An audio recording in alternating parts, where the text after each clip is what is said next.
Hello and welcome back to my channel. My name is David Novak. I'm going to give a poetry reading today, finishing with some poems from my new book, Against Fascism. Well, it's not new any longer. It's at least a month old.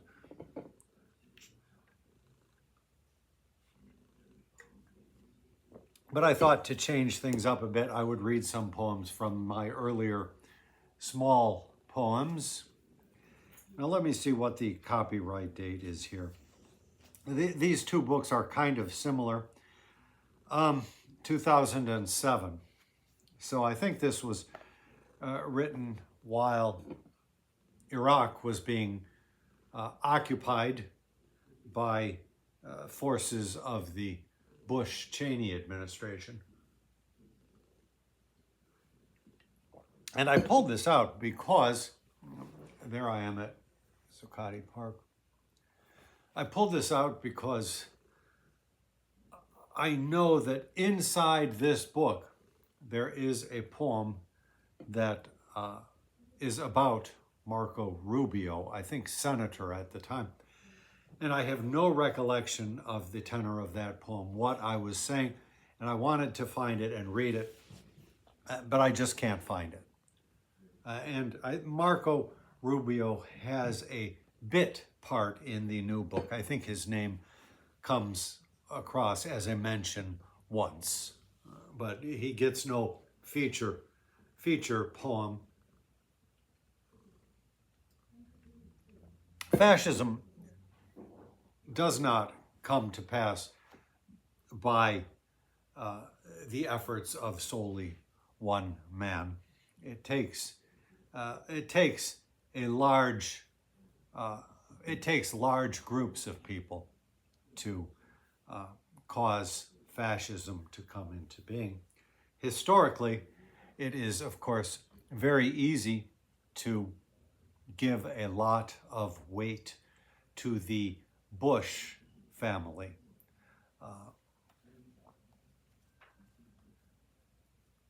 However, one also might say that our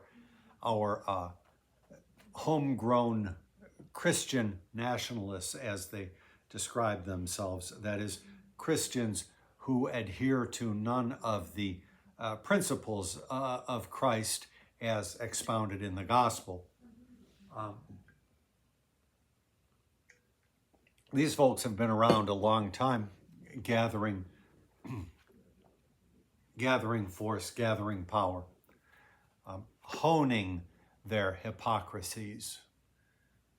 So some of these, I'm sure, touch upon that.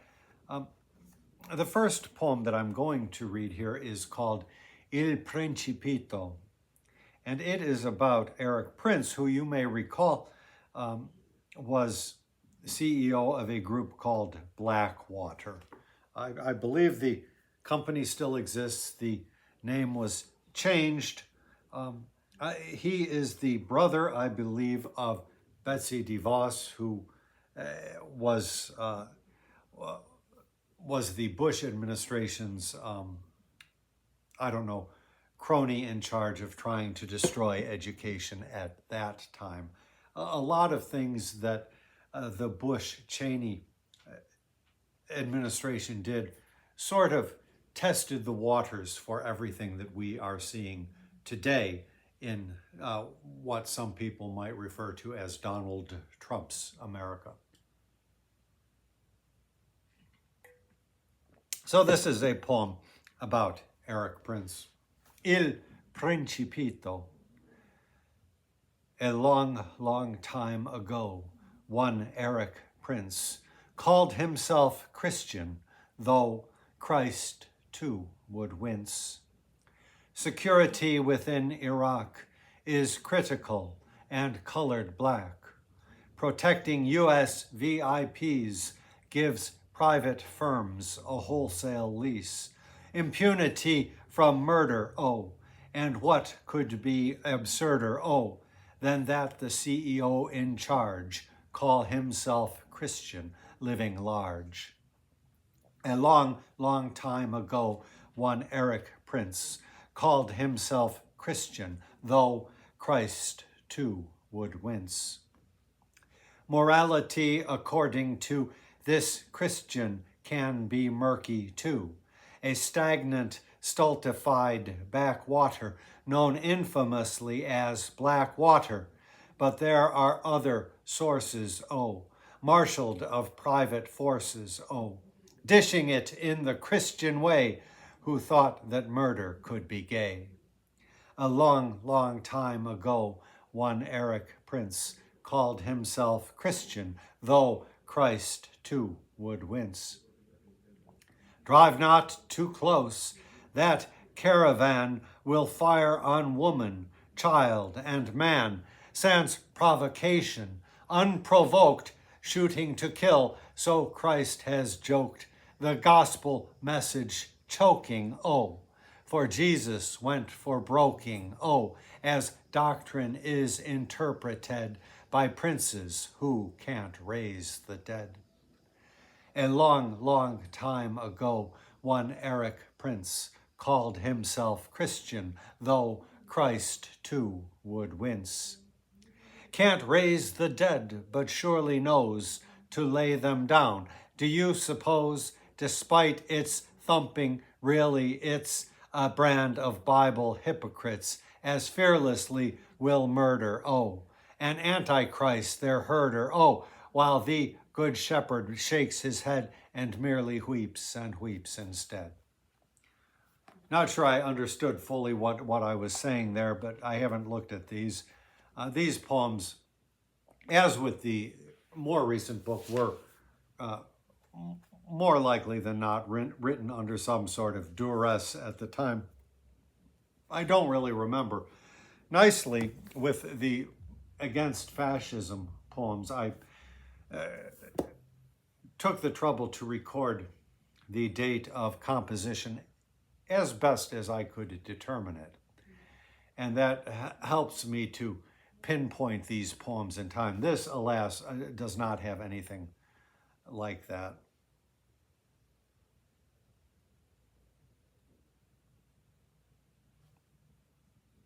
This is kind of a weird one, but I think you can see, given the subject of it, how certain earmarks of the people that were called the neocons have transmuted themselves alchemically into the MAGA cohort that we now are dealing with. So this one is called The Meows in the Muse. The Meows in the Muse. The taste is for inflicting pain, from which right-thinking souls refrain. But as the cohort will explain, it must be done, or else no gain. Succinctly thus the hostile crew itself expresses, but the view terror and hatred only do to counter terror is not new. You thought Christ put the lie to rest, but as it seems, he knew not best. So words of neocons suggest, as keep him in the tomb cold pressed. Regardless the efficacy or not, their way is not for me. I will not torture, neither be a party to their villainy.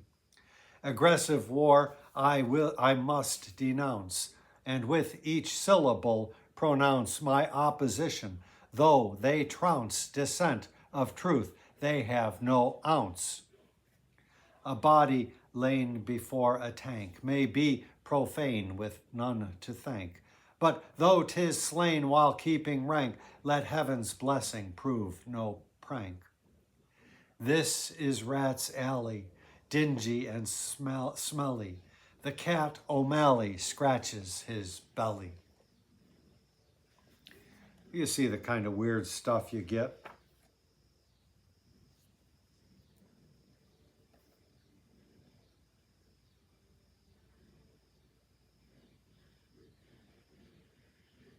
Huh. Well, I hadn't planned on this, but I just saw the title. And the first line is, "The time is ripe for Julius Caesar." Well, it was not quite ripe enough.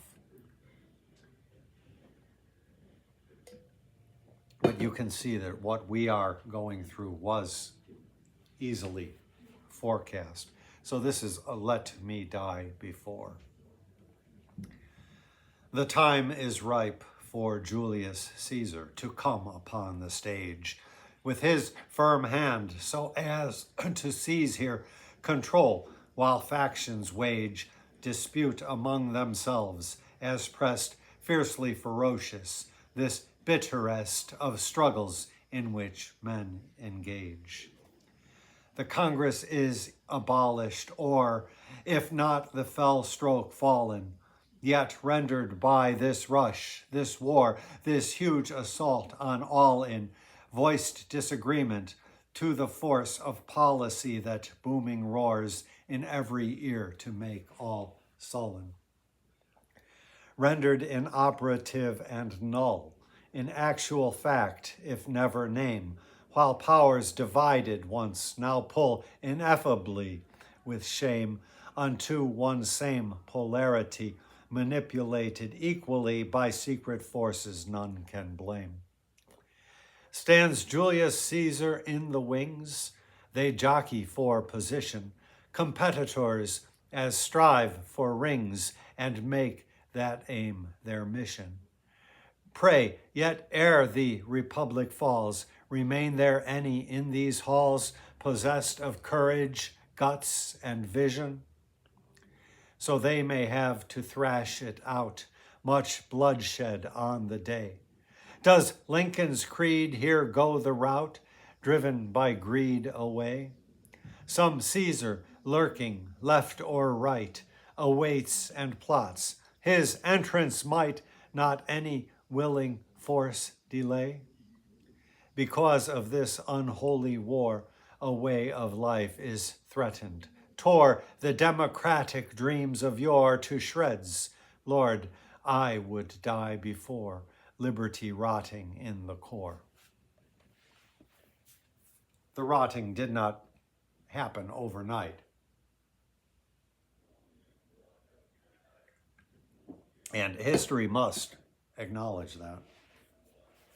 So when I say, does Lincoln's creed here go the route, I must be talking about his motto of right makes might, which is contrary to what these folks claiming power today believe.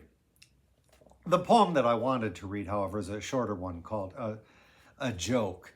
You may remember Bush II, as he was known, or W, depended on his stalwart lackeys and enablers to begin tearing away our constitutional protections. One of them was named Condoleezza Rice, so this makes reference to her, and you may recall that she was so much beloved by the oil companies that she had an oil rig or something like that named after her. So this figures in the poem, titled A Joke. So in a rowboat there was Gandhi and Condoleezza, known as Condi. Yet losing buoyancy, they think perhaps the boat's about to sink. There is not room for both of us, says one. The other makes no fuss. Says Condi, you remain on board, great saint, in Satyagraha moored. Before he has the chance to thank her, she says, here comes an oil tanker, the one that was in all its pride named after me. I'll hitch a ride.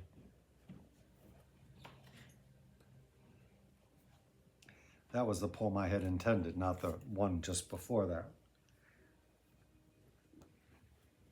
We'll touch back on Eric Prince a little. This is titled One Will be taken. What kind of church is this, I wonder? I will not take the wafer there, where Eric Prince, the prince of plunder, may be accepted, Satan's lair, the only place fit to receive him, as weighted with his sacks of cash, the devil's due may but relieve him, for he served Satan bold and brash. No, check where all the tainted money has gone. Revulsion, take that pot. Repeal the contributions dunny of a dull soul that likes to plot.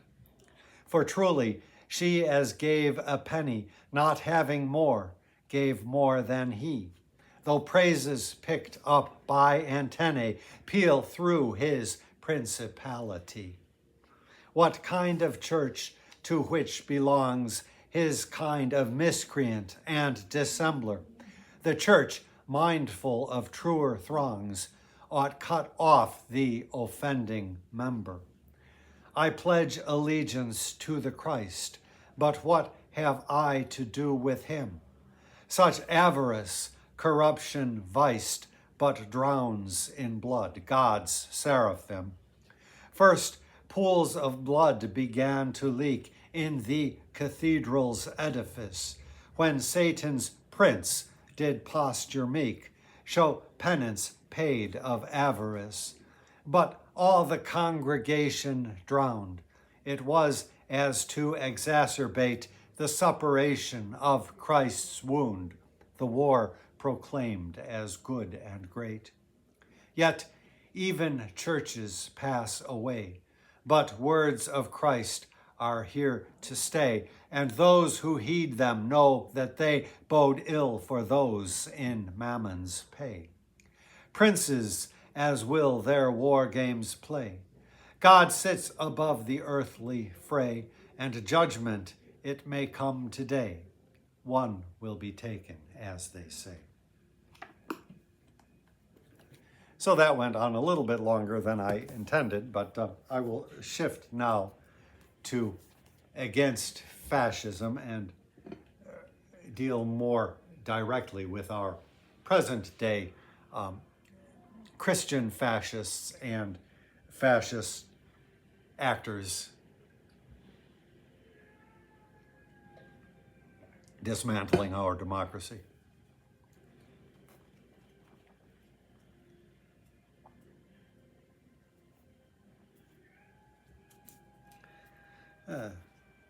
A few short ones here. God damn America, saith the preacher. God damn America, saith the preacher, and don't call him an overreacher. His sentence, while it fits the rhyme, perfectly suits the heinous crime.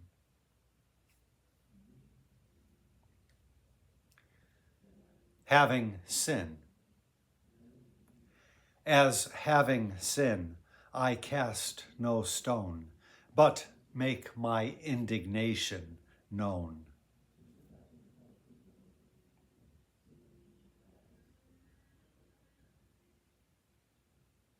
And this next one, readers of Claude McKay will certainly catch the echo in this poem titled The Fogs of Fascism.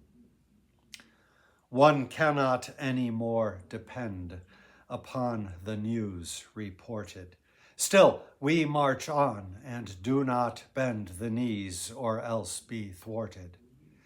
We know what lies in our own hearts, for as humanity, when traitors rise and trouble starts, it isn't time to flee. 'Tis time to steel oneself inside. What though ahead us lies, except the grave? We have not died, so living let us prize. The dogs of their injustice bark, the mad and hungry dogs. But while of life we have the spark, we'll pierce through lies and fogs. there is something to be said about waging the good fight.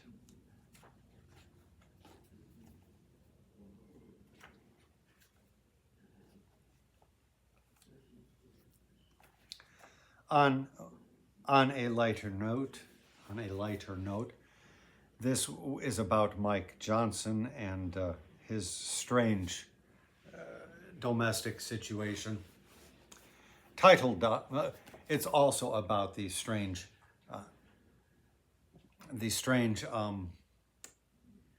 what would be the right way to say it? The strange phallic obsession of many members of the Republican Party, male and female, of course. It will be remembered that when the Republican Party, I forget what it's called, convention was being held, the Grindr app was blew itself out or whatever. So here we go. This is titled Dick Fixation, Mike Johnson and the Republican Party. Only available here, by the way. Link in the description box. Mike Johnson has a comely dick. Rumor affirms, unless it's wrong, although not Hunter Biden thick, nor either Hunter Biden long. They brought a picture to the House to talk about Biden's equipment, a man whom nature well endows, photo received by special shipment. The party men and women both hold fascination with the penis. Republicans to leave it loath when what arising not unseen is. Their legislation sneaks into your bathroom stall to take a peek, to find out which or what have you, or in what manner take a leak. The Speaker of the House, Mike Johnson, and son both have apps on their phones with virtual panopticons on, surveilling time in porno zones. If one has spent too long a while lingering at some site erotic, portending action erectile, a message flashes off spasmodic. Once son, when he was just a boy, received alert that dad was bad. Mike was discussing, never coy, the size dick that a golfer had. Matter of great concern to party, Republicans affixed on dick, and Arnold Palmer's off the charty appeared to be both long and thick. You would not believe that any of this could be real, and yet it all has been well documented. The bringing into Congress the photos of Hunter Biden au naturel, the discussion of it, the weird apps that Speaker of the House Mike Johnson and his son have, and the anecdote which occurred when he was discussing Arnold Palmer's schlong, long schlong. All of this was documented. It's hard to believe, but so it is.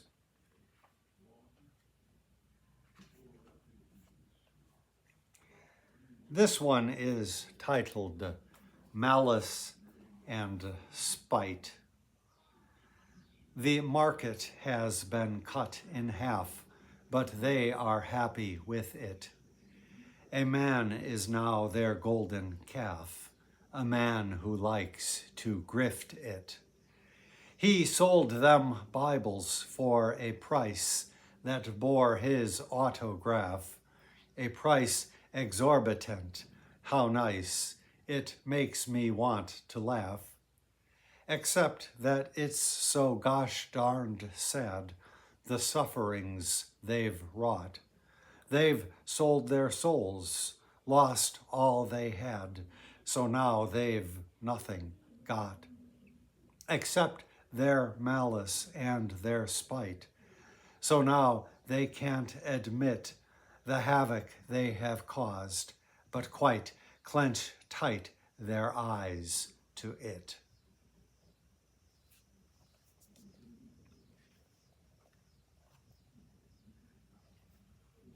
And lastly, a poem poking fun at Donald Trump.